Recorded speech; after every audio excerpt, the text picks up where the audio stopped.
Hey guys, Carlos here from Angler's Lifestyle. This is not a fishing video, so if you're expecting to see some, it's not gonna be here. Anyway, I wanted to give you an update as to what I'm doing with my garden here at my home. And as you recall, I've been working with these wicking tubs, and I've gone from version 1.0 to 2.0, and recently I've added air pruning to my wicking tub techniques on these blue tubs. So what that really is I've added some holes on the side of the tubs where the ability of the roots to air prune. So I'll go ahead and talk about that a little bit more. I guess I'm just trying to learn about it, but here is that tub. Essentially there are these holes, okay, that allow the roots to prune. By the time they hit them, they essentially die off, and it signals the main system to generate more roots, and so it allows to uptake more nutrients from the soil, okay, and get more oxygen and water, okay, from the soil itself. Okay, so that's my latest installation of the wicking tub, where I planted some of these indeterminate cherry tomatoes. Anyway, so that's essentially what I wanted to show you guys. Was I've moved beyond the basic wicking tub design, and I've started to add air pruning. So that's my first tub that has the side holes to air prune the roots. But the name of the game is I wanted to plant these tomatoes in 5-gallon buckets. And the reason why you do that essentially is you don't necessarily want to plant multiples of these tomatoes because they tend to grow on these tubs fairly large. So multiple plants are probably not the best because you need to allow for airflow and you need to allow for the plant to actually grow and spread out. So there's two types of tomatoes. One is determinate and one is indeterminate. You know, the cherry tomatoes that I planted on the wicking tub here, the bigger one, essentially it's gonna grow as tall as, you know, my trellis would be. Whereas these tomatoes, they'll just grow a certain height and then they'll just stop and then just bear fruit. Then after that, it's done. So I figure, you know, I've got 3 of these, okay, that I'm gonna go ahead and try to grow. And if I mess up one, I mean, obviously, you know, I've got you know, another chance. But the idea here is I'm gonna combine what I've learned, okay, in my wicking tubs, as well as the air pruning. So I'm gonna run an experiment, okay. I'm gonna have a 5-gallon bucket with holes as far as air pruning, and then one without holes. These are the 5-gallon buckets. I got these from Walmart, okay, and they're, interestingly enough, these are food grade. The black color isn't food grade, it's more of a general purpose bucket, but the white ones are specifically says food grade, okay. We went ahead and removed the stickers that actually said that, but this has the same design as the wicking tubs, and you've got the overflow hole here, okay. But this particular tub itself, you know, I've added the air pruning holes so that when the roots actually hit these holes, they just die, okay. And then they just signal the main system to grow more, so the roots would actually proliferate and grow more, you know, instead of get bound up around the bucket. But it's 1 plant per bucket. Now, you know, the wicking tub, you know, for me has a lot of components. You know, I've got the feeding tube, you know, I've got the burlap netting, it's got the drainage tube, I've got some screen that I've tied around and covered the drainage tube so that you know, dirt doesn't come in. Again, there's too many components that, you know, that I've have to assemble to create that. Okay, I wanted to reduce the overall cost as well as components that I would put in a 5-gallon bucket. So a little bit of research, and some ingenuity by somebody who also wanted to create a wicking tub. And there's many of them out there that have created wicking tubs for these 5-gallon buckets. They use those hydroponic baskets, and they use the lid and they cut it up, to create a reservoir down here. But what my research came up with was there was this company that started this component called GroBucket. Okay, and the GroBucket essentially is the insert that goes in here. So imagine, the feeding tube, the drainage tube that I wrap, all of that component, okay, all in one. Okay, they went on a crowdfunding in 2017, and it's now 2020, and guess what they're shipping? They came up with these GroBucket inserts. So essentially, this component here is what makes the wicking tub, wicking action for the 5-gallon bucket specifically. Okay, you've got the feeding tube, you've got the reservoir. Okay, you see this perforation, so that's the same as the perforation as my drainage tube. Okay, and because this particular, it almost looks like an upside down coffee filter, right? But this component here essentially is what goes down. You see these ridges here. Okay, when when this reservoir component goes into the 5-gallon bucket, so the water actually weeps out this way. And since the wall of your 5-gallon bucket is against this, okay, this area here, all this area becomes the actual wick, the soil. Okay, and again, there's these perforation here that allows the air, okay, to breathe through. For the design of it is absolutely perfect for a 5-gallon bucket, because this, okay, sits up against the wall of the 5-gallon bucket. This little tab here, okay, makes it so that it's perfectly up against the wall of a 5-gallon bucket, so there's no movement whatsoever. So this gap right here, okay, that's soil. Okay, and that's what wicks up, and that's around, all around this side. Okay, feeding tube, okay, is exactly this. And it even comes with the actual measuring stick. Remember that stick that I use and I actually shove down my feeding tube to tell me whether there's enough water in the tub, aside from the overflow, of course, when you fill it. But that same stick is, they've incorporated that technique with a dowel, a cork, and some colored paint. Okay, green means good, red means your tub's empty. So that essentially goes in here, okay, in the bucket. So as you can see with the water line, when it's full, it's up like that, signaling that your bucket has water. And of course, as the water depletes, it goes down, suddenly your stick is red. So this insert is perfectly fitting this bucket. Okay, so if you look at the bucket there, there's no wiggle room. So as you can see the tab up top, okay, it prevents that insert to be moving around. You can see the feeding tube here, it's showing barely above. I wish that it was taller, but to each its own, right? Usually you put your soil up to maybe an inch below the lip, okay? But so essentially it's a component that you could measure the cost of one bucket.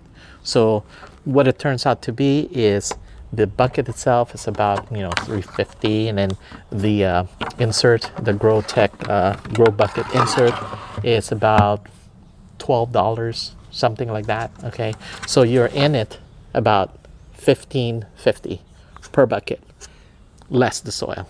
Okay, soil component, again, you should be using less soil. So you see 3 tomato plants. I'm going to be planting one of those in just the standard setup. Okay, you've got the, where is it? You've got the overflow hole at 3.5 inch. Okay, and you just plant that tomato plant right in the middle. And that's it. So I figure I'll try air pruning. So I'm going to set up 2 of these buckets with air pruning, and then side by side see how these tomatoes will do. Okay, I'll use the same soil amendment, so that you know, again, it'll put them in equal terms. And again, the watering, usually the problem with tomatoes, it's either you don't have enough water or you overwater it. And with this GroBuckets, okay, essentially I hope that eliminates that particular problem. So it's air pruning versus no air pruning. Okay. So stay tuned and we'll go ahead and assemble these buckets. So I've completed mixing my soil, and there's going to be 2 parts soil. One is this all natural garden soil from Kellogg's. Okay, this is not dirt from my garden. This is definitely garden soil from Kellogg. Parts of it is larger, as you can see. There's some more wood chips in there and whatever else. Okay, those are likely will not go through the perforations of the tub itself. Okay, so I worry about these perforations here. Okay, if you recall, in my bigger tubs I actually use a netting or a burlap sack in order to prevent the soil from going through. But again, I don't want to add additional costs into this setup, just so true to form that $15 and 50 cents is what it's going to cost to set up this tub, less the soil, of course. So equal parts. So here we go.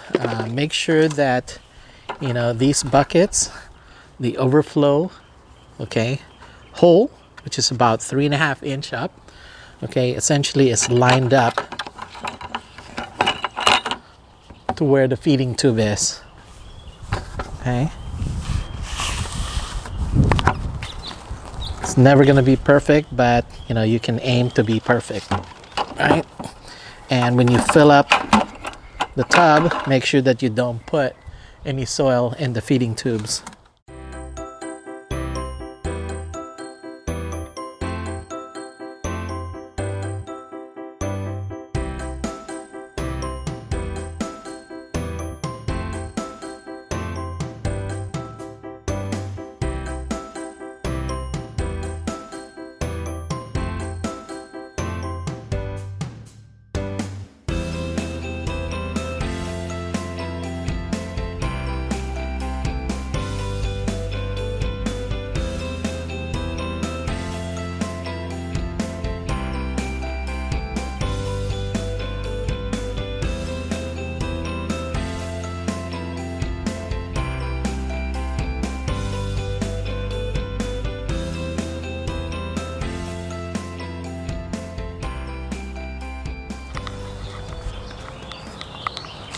That's the first layer, and with that first layer I will definitely add my amendments. Okay, and the amendments are essentially, remember, I'm going to grow tomatoes here, so I'm going to be using this Job's Organic.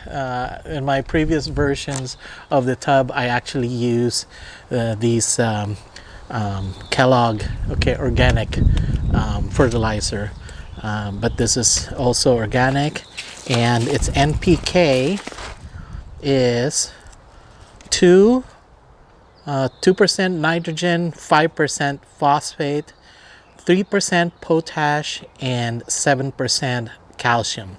It's got some magnesium, 0.5%, and 1.4% of sulfur. Okay, it says that derived from bone meal, processed poultry manure, sulfate of potash. So, but it's organic and designed for vegetables. They claim it's guaranteed, so we're going to go ahead and use this. Since this is a smaller tub compared to the larger tubs, I'm just only going to do half a cup.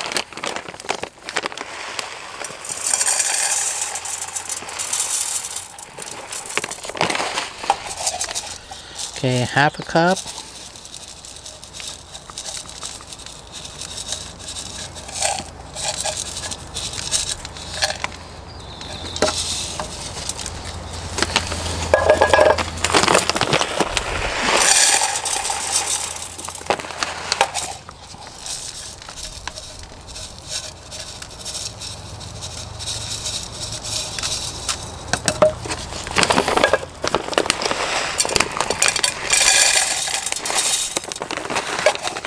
Okay, this is the type of fertilizer that you would actually put in the bottom, okay, and allow the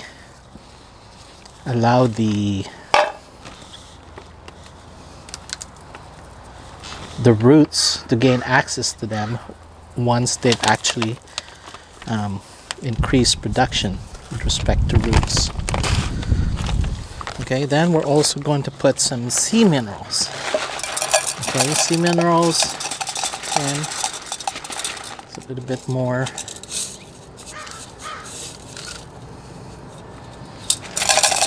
Some trace minerals in there. Oop.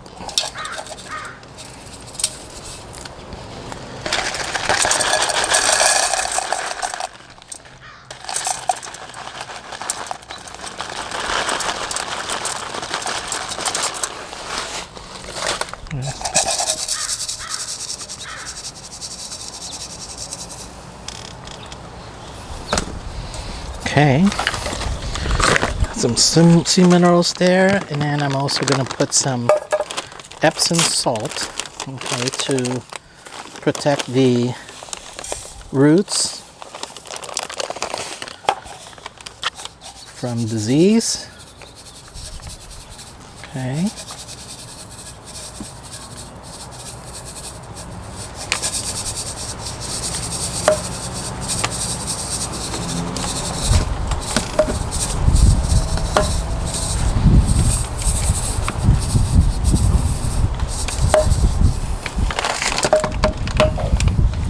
And I'm also going to go ahead and add some of these eggshells. Okay, these are eggshells that, again, these are crushed eggshells from what I've consumed at my home, and I've dried it out in the sun. Okay, so just put a handful.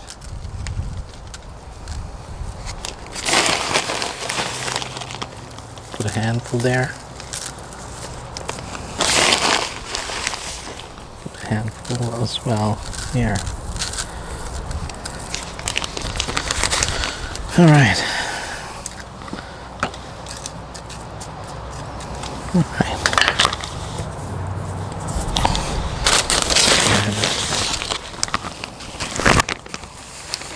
Okay, so that pretty much rounds out my amendment for these tubs. So what I'm going to add next essentially is the soil that I have assembled, and this soil has coco coir, okay, and it also has potting mix. It has it also has some coffee grounds, some used coffee grounds. It has some bone meal, and it also has some lime in it. So we're gonna go ahead and start adding this soil to our tubs.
Okay, so here's my tomato plants. Essentially, they're all equal sizes.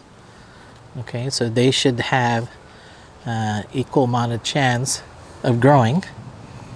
And the right thing to do is to make sure that you dig up a hole, okay, that's deep enough, okay, in order for all of these to go down.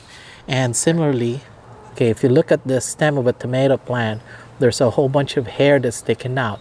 Now, those hairs, okay, can potentially become roots as well.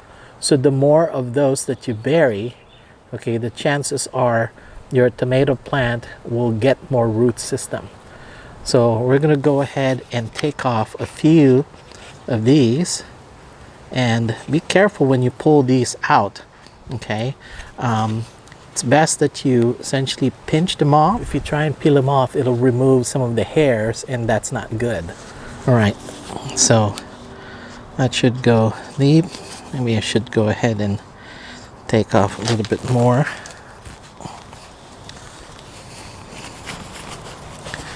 Should go ahead and, you know, dig out a little bit more of the soil so I can bury the tomato a little bit deeper. Okay, so go ahead and remove this, and then we essentially support that, shake this a little bit, and it should just slip right out. Okay, so if you look at this tomato plant, there's a little bit of root bound, okay, but it's not so bad. Okay, this is the right optimum time to plant this tomato. Okay, so if it's an air pruning pot, you shouldn't have this root bound situation. Okay, but for the purposes of this, okay, we essentially just plant that. Looks like I'm gonna need a little bit more,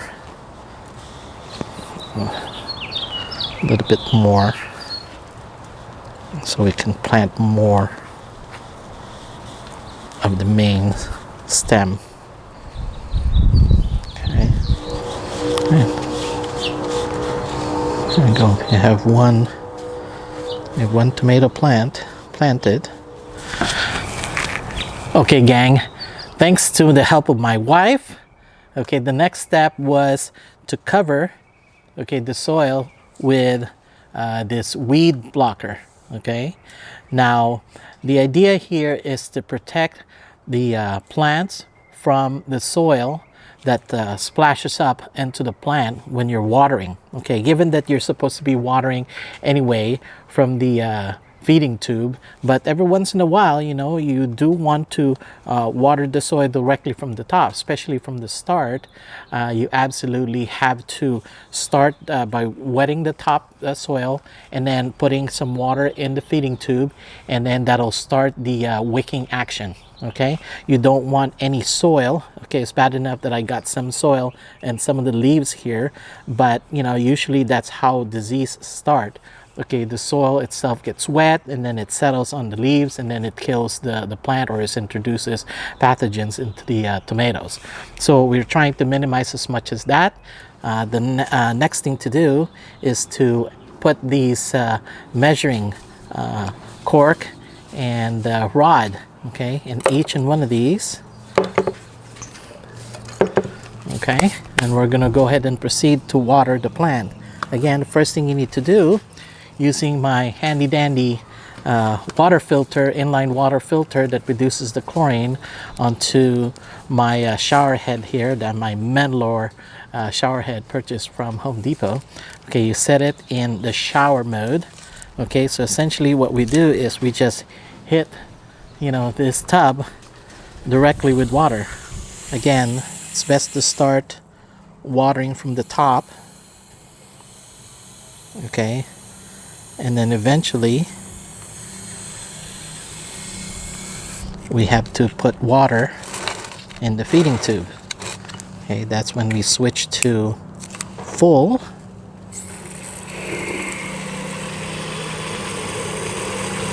Okay, and we keep on adding water until the overflow valve or the overflow hole weeps out with water. Okay, so that's done for the moment. As you can see, this goes up. So anyway, guys, that's pretty much done with this project, and it's pretty much taken me, what, 2-3 hours because of my I guess OCD. And you know, I finally got these tomato planted thanks to my wife for helping me out put the weed mat on top. And again, shout out to my friend Jeff, who he and I have embarked in this adventure with these GroBuckets. I taught him how to make the big tubs, but you know, we're moving on to individual plants like this, and we're trying to reduce our overall cost. And of course, our motivation is to, you know, make sure that we actually have fresh food, that, you know, step out of your back door and you should be able to get some of the fresh food that you want, right? And not rely upon the grocery store. So shout out to Jeff and his 2 daughters, Ashley and Taylor. And you know, again, grow your own food. You know, make dirt, make more oxygen. That's how it is. So anyway, sorry that this is not a fishing video, but anyway, as always, come fish with us sometime. See ya.